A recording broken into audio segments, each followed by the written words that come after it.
camp d'été. « Puis-je avoir votre attention, s'il vous plaît?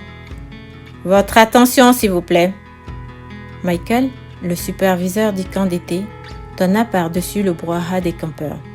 Les bavardages s'apaisèrent. Il continua.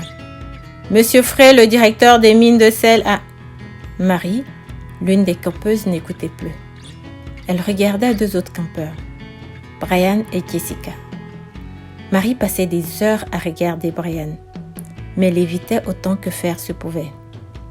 Brian tenait Jessica par l'épaule, il lui murmura quelque chose à l'oreille et elle pouffa de rire. Ils vont bien ensemble, pensa Marie, en enroulant une mèche de cheveux autour de son index, comme à son habitude lorsqu'elle est préoccupée. Je ne les connaissais pas il y a 10 jours. Je peux vivre sans lui, pensa-t-elle désespérée. Le soleil était à son zénith. Elle enfila sa casquette et suivit le groupe qui se dirigeait vers le train de mineurs. Le petit train les conduisit au cœur de la montagne. À l'entrée du labyrinthe, John, un séduisant jeune homme en première année de droit, aidait Michael à distribuer des appareils pour la visite. Il était la coqueluche de ces demoiselles. « Mary !» s'écria John, visiblement heureux de la voir. « Me ferais-tu l'honneur de m'accompagner pour la pièce de ce soir ?»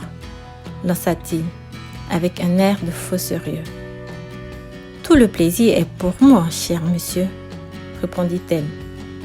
John, amusé par le sourire narquois et le regard malicieux qui accompagnait la réponse de Marie, répliqua.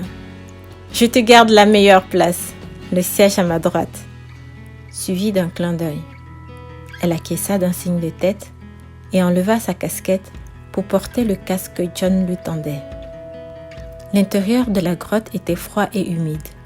C'était un long labyrinthe de galeries sculptées. Marie leva les yeux pour contempler les impressionnantes stalactites de sel quand elle sentit la chaleur d'une main sur son épaule. Elle se retourna. C'était lui, Brian. « Je pense que c'est à toi, » dit-il en lui tendant un bracelet. Surprise, son cœur fit un bond dans sa poitrine. Il était si proche d'elle, trop proche. Elle pouvait même sentir son souffle. « Merci », parvint-elle à articuler en prenant le bracelet. « Bouge, mais avance !» lui cria sa voix interne. Tremblante, elle fit un pas et trébucha. Brian la rattrapa aussitôt. Tous ses sens s'affolèrent lorsque les bras puissants de Brian l'enveloppaient, l'empêchant de tomber.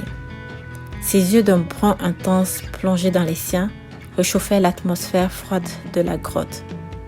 Une chaleur exquise envahit chaque cellule de son corps. Elle se sentit moite. Embarrassée, le souffle court, elle marmonna. « Je dois y aller. John m'attend. » Et se pressa dans le labyrinthe. « John m'attend ? Pourquoi je dis ça ?» Marie se demandait et avait envie de se cogner contre les parois de la grotte. Brian était resté là et regardait Marie s'éloigner, ses belles courbes disparaître dans le labyrinthe. Cet échange l'avait hypnotisé. Un tsunami d'émotions déferla dans son corps. Le parfum enivrant de Marie le fit littéralement planer. Avec un grand soupir, il pensa « Je ne la verrai plus après la fête de clôture du camp de même. Je dois lui faire part de mes sentiments et lui donner mon numéro avant qu'elle ne parte. » Cette nuit-là, de retour dans sa tente, Marie repensa à sa soirée avec John. Les acteurs, d'autres campeurs, avaient merveilleusement bien joué et John était un vrai gentleman avec un grand sens de l'humour. Cette charmante atmosphère n'avait cependant pas pu chasser le spectre de Brian qui la hanta toute la soirée. Elle décida de mettre fin à sa torture et quitta sa tente pour appeler ses parents. Une fois dehors, elle inspira profondément l'air frais en enroulant une mèche de cheveux autour de son doigt. C'est son père qui décrocha le téléphone. Elle lui fit part de sa décision de rentrer à la maison plus tôt que prévu. Ses parents étaient d'accord. Après l'appel, elle alla voir Michael pour discuter de sa sortie anticipée. Sa maison étant sur le chemin conduisant à la fête d'adieu, il décida qu'il la déposerait chez elle avant la fête. Le lendemain, les traits tirés par une nuit blanche à penser à Marie, Brian s'était assis à côté de Jessica, dans le bus qui emmenait les campeurs à la fête d'adieu. Jess était devenue comme une petite sœur pour lui, depuis qu'elle avait perdu son père 2 ans auparavant. « Tu fais peur avec ta mine de déterré. »« Merci pour ta gentillesse, Jess. » Brian répondit à Jess et posa sa tête sur son épaule, puis ferma les yeux et fit mine de dormir. Il essayait de se préparer pour déclarer sa flamme à Marie. Le parfum de Marie, du moins le souvenir qu'il en avait, le faisait toujours planer. Il lui donnait à présent des ailes. Il se sentait prêt et ne voulait plus attendre la fête. « Je vais le lui dire maintenant, dans le bus, que le monde entier le sache. » Il était déterminé. Il se leva, chercha Marie du regard. Elle n'était pas là. Elle était partie. 1 minute plus tôt, Marie l'avait regardé une dernière fois. « Qu'il est beau, endormi, » pensa-t-elle avec tristesse. Elle n'était pas celle qu'il avait choisie. Au feu rouge, le bus s'arrêta.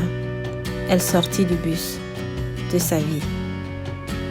Brian, perplexe, regarda par la fenêtre et la vit s'éloigner. Encore une fois, impuissant, abasourdi, il regardait ces belles courbes disparaître entre les maisons.